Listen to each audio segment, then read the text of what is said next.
Hello guys, இன்னைக்கு நம்ம பார்க்க போறது ஸ்டிக் மான்வாவோட எபிசோட் 63 தான். ஸோ வீடியோக்குள்ள போறதுக்கு முன்னாடி மறக்காம ஒரே ஒரு லைக்கை போட்டுருங்க, ஏன்னா அப்பதான் நிறைய பேருக்கு ரெக்கமெண்ட் ஆகும். சரி வாங்க நம்ம டைம் வேஸ்ட் பண்ணாம எபிக்குள்ள போகலாம். போன எபிசோட்ல லூனாவை காட் வந்து தாக்கியிருப்பாரு. காடை பார்த்து ஒருத்தவங்களும் அவ்வளோ ஆச்சரியமா இருக்காங்க. ஏன்னா காட் வந்து செத்து போயிட்டாரு அப்படின்னு தான் எல்லாருமே யோசிச்சாங்க. ஆனா காட் இன்னமும் சாகல, அவர் இன்னமும் உயிரோட தான் இருக்காரு. உங்க யூரஸ்க்கு தான் இன்னமும் கடுப்பா இருக்கு. ஏன்னா பீஸ் வந்து காடை மீட்டே பண்ணக்கூடாது அப்படின்னு அது ஆசைப்பட்டுச்சு. இருந்தாலும் அங்க எதுவுமே பண்ண முடியல. யூரஸ், நீ வந்து பண்ண விஷயம் அது ரொம்ப இம்ப்ரெசிவான விஷயமா இருந்தது. இருந்தாலும் என்ன யோசிக்கிற, உன்னையே நீ அழிச்சிட்டாலும் என்ன உன்னால அழிக்க முடியும் அப்படின்னு யோசிச்சியோ? நான் அந்த மாதிரி பவர்ஸ் வந்து என்ன அழிக்கிறதுக்கு பத்தாது. இவன் நீ ஒரு ஸ்ட்ராங்கஸ்ட் ஷீன்ல ஒரு பர்சனா இருந்தாலும் அங்க ஹீரோவும் சொல்றான், அப்பனா உன்னதான் நீ காடுன்னு சொல்லிக்கிறியா? இந்த ஆளு நீ தானா? சரி, உன்னை சந்திச்சதுல ரொம்ப சந்தோஷம். ரொம்ப நாளாவே பேசலன்னு நினைக்கிறேன். ஏன்னா ஆந்த்ரமோஸ் கூட கடைசியா வார் ஏற்பட்டிருக்கும். அதுக்கப்புறம் கூட நான் பேசவே இல்லை. கடைசியா அந்த போர்ட்டல்ல நம்ம பேசினது அவ்வளவுதான். ஆனா நான் பக் கிட்ட பேசினேன். இருந்தாலும் பக்கோட ஃபார்ம்ல இருக்கும் போது உனக்கு வந்து அது கேட்டுச்சான்னு எனக்கு சரியா தெரியல. ஏன்னா நீ இப்போ ஒரு ஹியூமனோட ஃபார்ம்ல இருக்க. எனக்கு வந்து எல்லா விஷயமும் ஞாபகம் இருக்கு மை ஃப்ரெண்ட். என்னென்ன ஆச்சு, அந்த ஸ்டோன்ல நீ காலை வச்ச அத்த செகண்ட் என்ன ஆச்சு, எல்லாமே எனக்கு ஞாபகம் இருக்கு. முன்னாடி அங்க லூனா இரும்புறாளா, அங்க லவ் ரொம்ப கஷ்டப்படுறா. என்னதான் லூனா ஒரு வில்லியா இருந்தாலும் அங்க அவளோட நிலைமையை பார்த்து அவளால யோசிக்க முடியுது. லூனாக்கு இன்னமும் சில பல மின்சம் தான் இருக்கு உயிரோட இருக்கிறதுக்கு. ஒரு சைடு அவளுக்கு சந்தோஷமா இருந்தாலும் ஒரு சைடு ரொம்ப கஷ்டமா இருக்கு. நான் அவ பண்ண வேலை எல்லாம் அப்படியே. ஏன்னா நம்ம ஹீரோவை செடியூஸ் பண்றது ஏகப்பட்ட விஷயத்த லூனா முன்னாடியே பண்ணிருப்பா. நீ வந்து அப்படியெல்லாம் சாக கூடாது, சீக்கிரமா ஏந்துக்கோ. உன்னோட உண்டை உன்னால ஹீல் பண்ண முடியும்ல, சீக்கிரமா ஹீல் பண்ணு. சீக்கிரமா உன்னோட எபிலிட்டி அந்த ஹெவன்லி ரிலேத்துல நீ பயன்படுத்தினியே அதே மாதிரி இங்க பண்ணு. அபேக்கே உன்னால ஈஸியா ஹீல் பண்ண முடிஞ்சது. இதெல்லாம் உனக்கு சாதாரணமான விஷயம் தானே? இல்ல, என்னால பண்ண முடியாது. ஏன்னா என்னோட பவர்ஸ் அது எல்லாமே போயிடுச்சு. என்னோட பாடி ஒண்டிதான் இருக்கு. என்னோட டிவைன் பவர்ஸ் அது வந்து என் கிட்ட இல்ல. இதுக்கும் மேல அவன் பண்ண அட்டாக் அது வந்து என்னோட நெஞ்சியே கிழிச்சு போயிருக்கு. இதுக்கு மேலேயே என்னால பொழைக்க முடியுமான்னு எனக்கு சரியா தெரியல. ஹீரோவும் கேக்குறான், ஆமா நீ வந்து சீரியஸா இத வேணும்ட்டேவா பண்ண? எதுக்கு நீ வேணும்ட்டே இந்த மாதிரி விஷயத்த பண்ண? ஏன்னா எப்படியா அவ சாகதா போறா, அதுக்குள்ள எதுக்கு இப்படி நீ தாக்குன? என்ன நீ சொல்ற? காடால எமோஷனையும் ஃபீல் பண்ண முடியும். அதனால அவ பண்ண விஷயத்த ஏத்துக்க முடியல. ஏன்னா அவ என்னை ஏமாத்திட்டா. அதுக்காக தான் நான் தாக்குனேன். அவ இன்னமும் சீக்கிரமா சாக போறா. எனக்கு இன்னமும் புரியல, அவ வந்து எந்த வகையில ஏமாத்தினா அதை உன்னால சொல்ல முடியுமா? அதுவா, நான் சொல்ல வந்தா அதை வந்து எப்படி சொல்றது? நான் இப்படி வேணா சொல்லலாம். லூனா கடைசியா என்ன நிறைய வாட்டி ஏமாத்திருக்கா. இந்த எல்லா விஷயத்தையும் பார்க்கும்போது இப்பதான் எனக்கு தெரியுது. அதாவது லூனா அவ வந்து ஆல்ரெடி இந்த ஹியூமன்ஸ் கூட கை குலுக்கிட்டா. ஆமா, நீ என்ன விஷயம் பேசுற? எனக்கு வந்து புரியல. அவ வந்து ஆல்ரெடி இந்த ஹியூமன்ஸ் அழிக்கணும்னு ஏகப்பட்ட விஷயத்த பண்ணா. அதேதான் நானும் நம்பினேன். இந்த மாதிரி ஹியூமன்ஸ் அழிக்கிறதுக்கு தான் அவ எவ்வளவு விஷயத்த பண்ணா அப்படின்னு நான் யோசிச்சேன். இருந்தாலும் அவ அப்படி பண்றதுக்கு காரணம் வேற ஏதோ ஒரு விஷயம். எனக்கு டவுட்டும் கிரியேட் ஆச்சு. எல்லாம் பார்க்கும் போது கடைசியில தான் எனக்கு புரிஞ்சது இந்த மாதிரி அவ பண்ணது எல்லாத்தையும் என்ன அழிக்கணும்னு. அதனால நான் வந்து இவளை அப்படியே விட முடியாதுல. இவ என்னையே கொல்ல பார்த்தா. சரி ஏதோ ஒண்ணு. ஆனா அவளோட ஸ்டோரி கேரக்டர் அது வந்து அப்படிதான் செட்டப் பண்ணப்பட்டிருக்குன்னு நினைக்கிறேன். ஆனா ஏதோ ஒண்ணு நான் வந்து உனக்கு காட்டணும். அதாவது என்னோட எக்ஸ்பிளனேஷன் எப்படி இருக்கும்னு. அங்க ஹீரோ அப்படியே கிட்ட போறான். எனக்கு தெரியல உன்னோட ஸ்டோரி என்ன, நீ வந்து என்ன சொல்ல போறேன்னு. ஏன்னா நீ என்ன சொன்னாலும் நான் வந்து ஜஸ்ட் அதை ஸ்கிப் தான் பண்ண போறேன். நீ தான் குரோனோ லைஃபோட ஃபைனல் பாஸா இருக்கிற. ஹீரோ முன்னாடி காடும் கேக்குறாரு, சரி மை ஃப்ரெண்ட், நான் வந்து உன்கிட்ட ஒரு கொஸ்டினை கேட்கணும். இப்படி இவன் ஏதோ ஒரு விஷயத்த கேட்க அது எதையுமே கண்டுக்காம மூஞ்சிலே ஒரு தாக்குதலை பண்றான். அந்த தாக்குதல் அப்படியே பூமியை விட்டு வெளில போகுது. அந்த அளவுக்கு ரொம்ப பவர்ஃபுல்லா இருக்கு. ஏன் இதை பார்த்து கம்பெனில இருக்க அந்த ஆள் எல்லாம் ரொம்ப ஷாக் ஆகுறான். பீஸுக்கும் காடுக்கும் இப்ப சண்டை. அதாவது ஃபைனலி நம்ம எதிர்பார்த்த விஷயம் வந்து நடக்க போகுது. ஓ அப்படியா? அப்பனா வேறமா நம்ம உட்காந்து பார்க்கலாம் இதுக்கப்புறம் என்ன ஆக போகுதுன்னு. இந்த ஃபைட்டு தான் கண்டிப்பா இந்த கம்பெனியோட தலைவிதியே மாத்த போகுது. நம்மளோட சைட்ல ஒரு பர்சன் ரொம்ப ஸ்ட்ராங்கா இருக்கான். இந்த சைடு காடு வந்து வானத்துல இருப்பாரா. அங்க வானத்துல அவன் கேக்குறான், என்ன ஏதோ வந்து கேட்கணும்னு ஆசைப்பட்டீங்க, என்னது அது? சொல்ல கூட விடாம அப்படியே திரும்பவும் மண்டையிலே தாக்குறான். ஆனா அந்த இடத்துல பயங்கரமான எக்ஸ்ப்ளோஷன் ஏற்பட்டு அங்க இருக்கிற ஒருத்தங்களும் அப்படியே பறக்குறாங்க.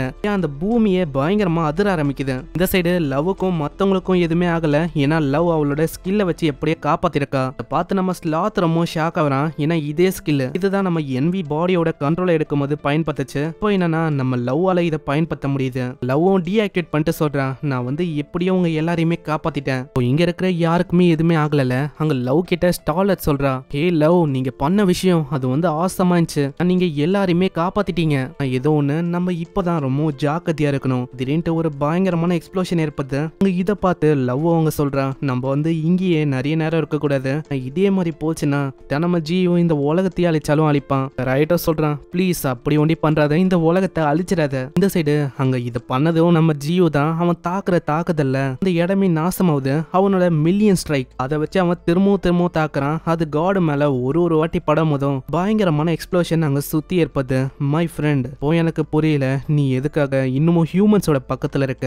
ஹியூமன்ஸ் அவங்களுக்கு வந்து இந்த பிளெஸிங்கும் ஹார்மோனியும் அவங்கள சுத்தி இருக்கு. அப்படி இருக்கும்போது அவங்க ஃபூலிஷான விஷயத்த பண்றாங்க. யோசிச்சு பாரு, அவங்க வாரை கிரியேட் பண்றது, மத்தவங்களை கொல்றது, இந்த கிரவுண்டையே ஒரு மாதிரி நாசமாக்குறாங்க மை ஃப்ரெண்ட். அதனால நீயே யோசிச்சு பாரு மை ஃப்ரெண்ட், அவங்க இருக்கிறதுக்கு எந்த விதமான தகுதியும் இல்ல. ஆமா, நீ என்ன சீரியஸா இப்படிதான் சொல்றியா? இதை தான் நீ எப்பத்துல இருந்தோ என் கிட்ட கேட்கணும்னு ஆசைப்பட்டியோ? சரி, நான் ஒத்துக்கிறேன், நீ வந்து கரெக்ட் தான். ஏன்னா ஹியூமன்ஸ் வந்து போறாங்க, இந்த உலகத்தையும் அழிக்கிறாங்க, எல்லாத்தையுமே அழிக்கிறாங்க தான். ஈவன் அவங்களுக்குள்ளேயே அவங்க சண்டை போட்டு அப்படியே அழிஞ்சிக்கிறாங்க. ஆனா இன்னமும் ஹியூமன்ஸ்குள்ள ஒரு நம்பிக்கை இருக்கு, ஒரு மாற்றம் திரும்ப உருவாகும். அதாவது எப்படின்னா, இப்படிதான் நாங்க பிறந்தோம். காடம் கேக்குறாரு, ஆமா நீ என்ன சொல்றதுக்கு ட்ரை பண்ற? நான் ஹீரோ அப்படி ஒரு சிரிப்போடவே சொல்றான். எனக்கும் தெரியல நான் என்ன சொல்ல வந்தேன்னு. நான் எனக்கே அது சடனா என்னோட மைண்ட்ல பாச்சு. அதுக்கப்புறம் தான் நான் அப்படி சொல்லணும் அப்படின்னு எனக்கு தோணுச்சு. சரி, அது கூலா இருக்கும் அப்படின்னு நினைச்சுதான் நான் சொன்னேன். ஆனா இப்போ அது பார்க்கும் போது ஏதோ கிரிஞ்சுத்தனமா இருக்கு. அவனோட ஜெயிண்ட்டுக்கான ஸ்கில்லையும் ஆக்டிவேட் பண்றான். அந்த ஜெயிண்டோட சோல் அந்த ஸ்கில் வந்து அப்படியே ஆக்டிவேட் ஆக அவனோட பவர் லெவல் 1000% அதிகமாகுது. அங்க ஒரு பயங்கரமான தாக்குதலை பண்ண அது ஃபர்ஸ்ட் கம்பேர் பண்ணதை விட இது ரொம்ப பயங்கரமா இருக்கு. இந்த எத்தையோ தாண்டி பல பிளானத்தையே தாண்டி ரொம்ப தூரமா போறான். எதிர்பார்க்க அவன் அட்டாக் பண்ண அட்டாக்ல இந்த அளவுக்கு தூரமா வந்துட்டனா? என்னப்பா இந்த மாதிரி டைம்ல நீ ஷாக் ஆக கூடாது. நான் எதிர்பார்க்கல நீயும் இந்த அளவுக்கு ரொம்ப ஸ்பீடா இங்க வருவேன்னு. அதே மாதிரி தான் நான் இந்த அளவுக்கு பலமா அடிச்சோம். உனக்கு வந்து அவளைக்கும் எதுவுமே ஆகல, நீ அப்படியே தான் இருக்க. கேள்விப்பட்டேன் ஓ மேல மித்திக்கல் ரேங்க்ல இருக்க வெப்பனை வச்சு தாக்குனதான் எல்லாம் ஒர்க்கே ஆகும். அப்போனா இந்த வெப்பனு மத்த வெப்பன்லாம் வேலைக்கு ஆகாதா? காட சொல்றாரு, எனக்கு இன்னமும் புரியல, இதுக்கு நீ ஆப்வியஸா இந்த மாதிரி விஷயத்த பண்றேன்னு. நான் ஸ்ட்ராங்கரான ஒருத்தங்க நம்ம பக்கம் தான் இருக்காங்க. என்ன கம்பெனி ஓனர் சொன்ன விஷயத்த இவன் அப்படியே சொல்றான். கேட்டவனே ஹீரோ ரொம்ப கடுப்பாயி அப்படியே பயங்கர வேகத்துல தாக்க வரான். அங்க ஒரு அட்டாக்கையும் பயங்கரமா பண்றான். அதோட ஃபோர்ஸ் அப்படியே பூமி வரைக்கும் போகுது. ஆனா அதுக்கப்புறம் தான் நம்ம ஹீரோ கண்ணை தொந்து பாக்குறான். அங்க பார்த்தா அவனுக்கு எதுவுமே ஆகல. நான் காட் அவரோட ஒரு விரலை வச்சு அப்படியே பிடிச்சிருக்காரு. பாக்குற ஹீரோக்கு ரொம்ப நடுக்கமா இருக்கு. எனக்கு இன்னமும் புரியல எதுக்காக நீ இப்படி பண்ணிருக்க. ஏன்னா நானும் கொஞ்ச நேரமாவே கம்முன்னு இருந்துட்டேன் நீ பண்ண வேலைக்கு எல்லாத்துக்கும். இதுக்கு மேலேயும் நான் அப்படி இருப்பேன்னு கேட்டா கிடையாது. ஒரு அட்டாக்கே ஒரு பண்றாரு, அது கரெக்டா நெஞ்ச தாண்டி அப்படியே போகுதா? ஹீரோவோட ஹீலிங் ஃபேக்டர் அதுவும் வேலைக்கு ஆகல. சிஸ்டம்லயும் ஒரு விஷயம் ஷோ ஆகுது, நீங்க வந்து டிவைன் பவரால டேமேஜ் ஆயிருக்கீங்க, உங்களால இப்போ ரெக்கவர் ஆக முடியாது. இது கேட்கிற ஹீரோக்கு அங்க எதுவுமே புரியல. இது என்ன கதையா இருக்கு, என்னால ஹீல பண்ண முடியாதா? அப்படின்னா நான் என்ன திரும்பவும் என்னையே தாக்கிக்கணுமா என்ன? மை ஃப்ரெண்ட், உனக்கு ஏன் புரிய மாத்த? ஸ்டார்டிங்ல உன்னை சந்திக்கும் போதே நீயும் நானும் ரொம்ப க்ளோஸ் ஆயிட்டோம். அதனால தான் நான் உன்னை எப்பத்துல இருந்தோ மை ஃப்ரெண்டுன்னு கூப்பிடுறேன். ஆனா நீ வந்து அதை புரிஞ்சிக்கவே இல்லை. இப்போ உனக்கு டைம் இருக்கு. கடைசியா நான் ஒரு வாட்டி சொல்றேன் மை ஃப்ரெண்ட், வா ஃப்ரெண்ட், நீ வந்து என் கூட ஜாயின் பண்ண. என்னது, நான் வந்து ஜாயின் பண்ணுமா? இப்பதான் காடே சொல்றாரு, இந்த உலகத்துல ST-389 இதுதான் நம்ம குரோனோ உலகத்தோட ஒரு பேரா. இதுல எப்போ இந்த யூசர்ஸ் அவங்க வந்து வந்தாங்களோ வந்து ஒரு வைரஸ் மாதிரி தான் அவங்க எல்லாரையுமே அழிக்கிறது என்னோட டியூட்டி. அதாவது நான் இவங்க எல்லாரையுமே அழிச்சு இந்த வைரஸ் இல்லாத ஒரு நகரத்தை கிரியேட் பண்ண போறேன். அதனால தான் நான் வந்து இப்படி பண்றேன். நான் என்னோட மதர் அவங்க தான் எனக்கு கிரியேட் பண்ணாங்க. நான் எதுக்கு இங்க இருக்கேன்னா, இங்க இருக்கிற ஒரு வைரஸையும் அழிக்கணும். இந்த வைரஸ் வேற யாரும் இல்ல, இந்த ஹியூமன்ஸ் தான். அவங்களை எதிர்த்து நான் தான் இந்த குரோனோ உலகத்தை ப்ரொடெக்ட் பண்ண போறேன். ஒரு வேக்சினா இந்த வைரஸ் எல்லாத்தையுமே நான் கொல்ல போறேன். அங்க ஹீரோவோட காட் பவர் அது வந்து இன்னமும் அவேக்கன் ஆகல, இன்னமும் 54% தான் அவேக்கன் ஆயிருக்கு அப்படின்னு காட்டுது. அதுக்கப்புறம் தான் நம்மளுக்கு தெரியும் அதாவது என்ன ஆக போகுதுன்னு. ஏன்னா நம்ம ஹீரோவால